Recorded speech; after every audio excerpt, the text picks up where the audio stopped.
Assalamualaikum warahmatullahi wabarakatuh.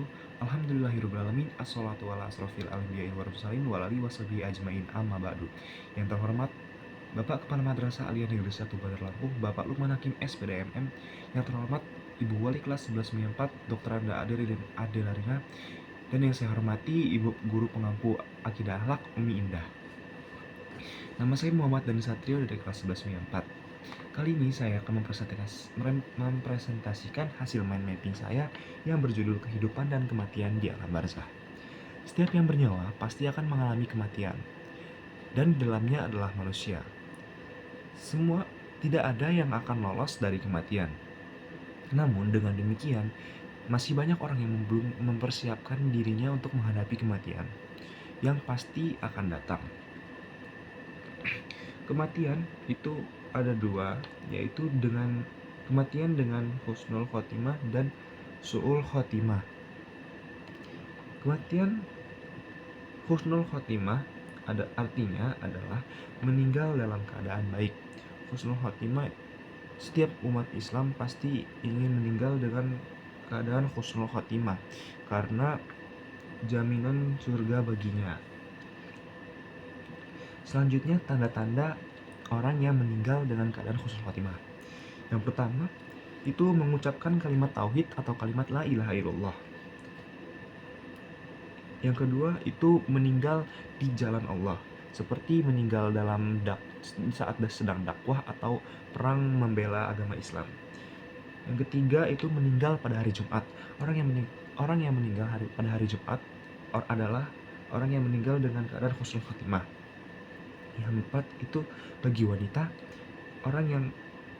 wanita meninggal saat keadaan melahirkan atau mengandung adalah meninggal keadaan dalam husnul khotimah. Yang kelima, itu ribat atau orang yang menjaga wilayah perbatasan, seperti orang yang menjaga di wilayah perbatasan suatu wilayah. Yang keenam, itu orang yang sedang melakukan amal soleh. Orang yang meninggal saat melakukan amal soleh adalah orang yang meninggal dalam keadaan husnul khotimah. Dan yang terakhir tuh orang yang sedang mempertahankan harta. Jadi orang yang sedang mempertahankan harta dari pencuri itu adalah orang yang meninggal dalam keadaan husnul khotimah. Selanjutnya, upaya untuk meninggal dalam keadaan husnul khotimah, yaitu yang pertama, melakukan ketaatan kepada Allah Subhanahu wa taala. Jadi kita harus taat dengan peraturan dari Allah Subhanahu wa taala. Yang kedua, itu berdoa kepada Allah Subhanahu wa taala. Jadi kita harus berdoa agar kita meninggal dalam keadaan husnul khotimah. Dan yang terakhir, itu berusaha memperbaiki diri. Jadi kita kalau belum melakukan ketaatan kepada Allah dan belum berdoa, kita harus menjadi orang yang seperti itu agar kita meninggal dalam keadaan husnul khotimah.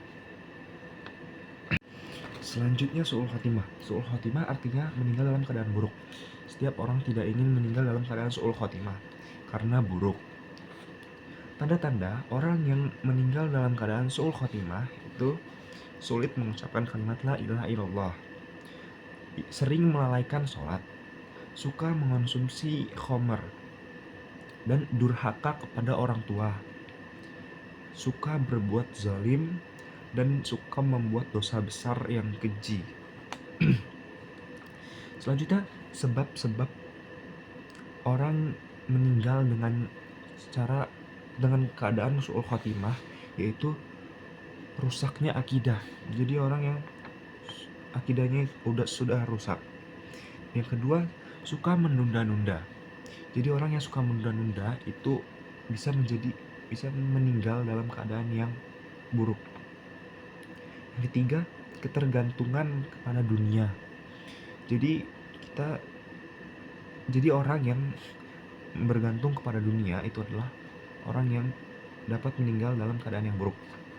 Yang keempat, itu menyeleweng dari jalan yang lurus. Yang kelima, gandrung kepada kemaksiatan. Dan yang kelima, orang yang meninggal dengan cara bunuh diri adalah orang yang meninggal dalam keadaan su'ul khotimah.